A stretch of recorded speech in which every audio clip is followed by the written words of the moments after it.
पीले दांत वाली बहू। रंजना कभी ब्रश नहीं करती थी। उसे कितनी बार उसके माँ बाप ने डांटा, लेकिन उसका कोई असर उस पर होता ही नहीं था, जिस कारण से उसके दांत पीले पीले हो जाते हैं। शादी के बाद। अरे बहू, वैसे तो तुझ में कोई कमी नहीं है, पर तेरे दांत इतने पीले कैसे हैं बेटा? कैसे मतलब? कोई सर्जरी थोड़ी ना कराई है। वो तो क्या नाम, मैं ब्रश नहीं करती थी तो पीले हो गए। अब क्या करूं? आप कहे तो लाल करवा लूं या फिर काले? यार ये क्या है, क्यों माँ से लड़ रही हो? लड़ रही हूँ? अरे मैं लड़ रही हूँ या ये बोल रही है कि दांत पीले हैं, पीले। अरे तपस्या थोड़ी ना की है इन्हें पीले करने के लिए। बकायदा ब्रश नहीं किया है 20 साल तक, तब जाकर। छी, कैसी बात कर रही हो?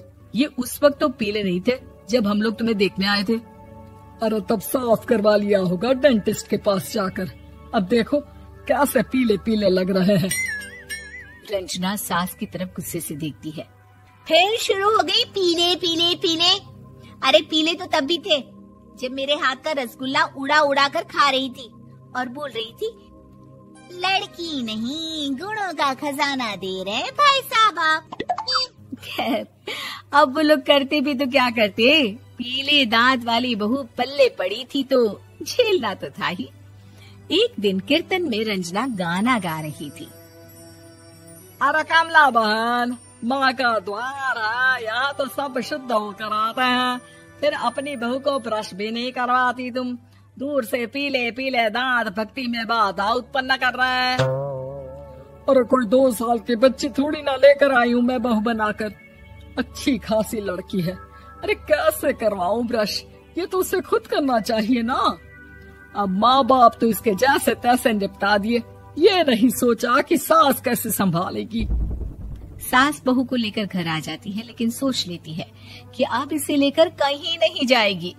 अगले रोज बहू कहती है, अरे क्या हो गया, मंदिर नहीं जाना क्या? कीर्तन का वक्त हो रहा है। मेरी मधुर वाणी से कान्हा जी जागते हैं और सोते हैं। आप तो जानती है ना उनकी भक्ति में कितना मन लगता है मेरा। वो क्या है ना, तबीयत ठीक नहीं लग रही है मेरी, आराम करूंगी मैं। तबीयत ठीक नहीं लग रही? अभी तो मिथुन के गाने पर नाच रही थी आप, और अब बोल रही है कि तबीयत ठीक नहीं लग रही। अरे भक्ति में मन लगा लो सासू माँ, ऊपर जाना है, क्या मुंह दिखाओगी आप? हाँ? सास को बहू की बात पर गुस्सा आ जाता है। मैं क्या मुंह दिखाऊंगी, इसकी चिंता तो ना कर, समझी? अपने मुंह की चिंता कर, जो ये पीले पीले दांत लेकर हर जगह पहुंच जाती है। पता है लोग कितना मजाक बनाते हैं। ना जी ना, मैं नहीं जाना कहीं तेरे साथ। तो ये बात है, कोई ना, मत जाओ, मैं अपने कमरे में ही बैठकर भक्ति कर लूंगी।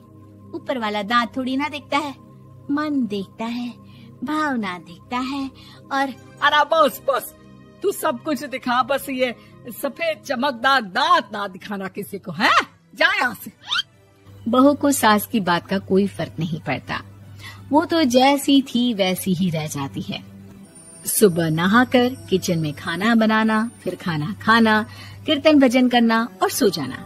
एक दिन, माँ जी मैं सहेली के घर जा रही हूँ, शाम को लेट आऊंगी। हाँ, तो जाना, मैंने कौन सा तेरी आरती करनी है घर पर बैठकर। रंजना सहेली के घर जाती है, जहाँ वो पार्टी में जाने की तैयारी कर रही होती है।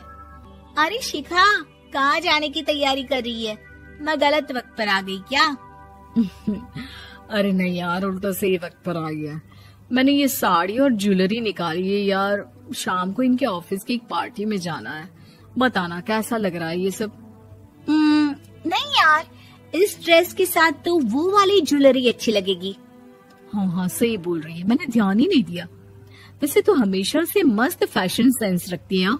तो बड़ा जाती होगी ना पति के साथ पार्टी में। रंजना कुछ नहीं बोलती, बस सोचती है कि यार काश ये बात सही हो जाती, पर मैं क्यों नहीं जाती पार्टी में? क्या इन लोगों की कोई पार्टी होती नहीं होगी? रंजना घर आती है और रात में पति से सवाल करती है, एक बात बताइए, आप मुझे किसी पार्टी में क्यों नहीं ले जाते? क्या आपके यहाँ ऑफिस में पार्टी नहीं होती? पति बेचारा क्या कहता कि दांत पीले हैं तुम्हारे इसलिए। अरे कोई पार्टी होती नहीं हम लोगों के ऑफिस में, तो कहाँ से लेकर जाऊं? और मार्केट, मॉल, कहीं वीकेंड घूमना, कहीं तो। अरे यार सारे हफ्ते में एक छुट्टी मिलती है, तो सोचता हूँ कि आराम ही कर लूं। क्यों? रंजना मन मार के रह जाती है। पहले कभी सास के साथ मंदिर जाया करती थी, लेकिन वो भी सास ने ले जाना बंद कर दिया। घर बैठी बैठी रंजना बोर हो जाती है। तभी उसे आइडिया आता है और वो मायके जाने का सोचती है। सासू माँ, 2 दिनों के लिए मम्मी के घर जा रही हूँ। अच्छा ठीक है, आराम से जा। और हाँ, माँ से कुछ अच्छी आदत सीख कर आना कि कैसे शरीर के हर भाग की तरह दांतों की सफाई भी जरूरी होती है, समझी? शुरू हो गई ना आप। वो लोग आपकी तरह नहीं है कि छोटी छोटी बात का बतंगड़ बना दे। उन लोगों के लिए मैं मायने रखती हूँ, ना कि मेरे पीले पीले दांत। रंजना माँ को बिना बताए उन लोगों को सरप्राइज देती है, लेकिन जैसे ही वो दरवाजे पर पहुँचती है, अंदर देखती है कि घर वाले कहीं जा रहे होते हैं। अब माँ, काश रंजना दीदी के दांतों वाली प्रॉब्लम नहीं होती, तो वो भी हम लोगों के साथ चलती ना बुआ जी की बेटी की शादी में। हाँ बेटा, लेकिन अब उसे कौन समझाए कि उसको उसके पीले दांत नहीं दिखते, लेकिन उसके आसपास के लोगों को कितना एम्बैरेसिंग फील कराते हैं। मुझे तो कितनी बार उसके स्कूल की टीचर ने शिकायत की कि उसके साथ कोई लड़की बैठना भी नहीं चाहती, और ना ही कॉलेज में कोई उससे बात करना चाहता था। लेकिन पता नहीं क्यों उसे ये बात समझ में ही नहीं आती। कोई कमी नहीं है उस लड़की में, बस यही कि दांत पीले हैं। वो तो भला हो जीजा जी और उनकी माँ का, जो दीदी को जैसी है वैसे ही रखा हुआ है। रंजना को अपने घर वालों की बात सुनकर बहुत दुख होता है। वो सोचती है कि वो क्या करे, लेकिन फिर वो सीधा डेंटिस्ट के पास जाती है, अपने दांत चमकाती है और कसम खाती है कि वो रोज ब्रश करेगी। अरे क्या हो गया?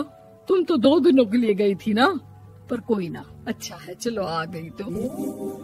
रंजना सास के सामने आकर खड़ी हो जाती है और पूरी स्माइल करती है, उसके चमकदार दांतों को दिखाती हुई।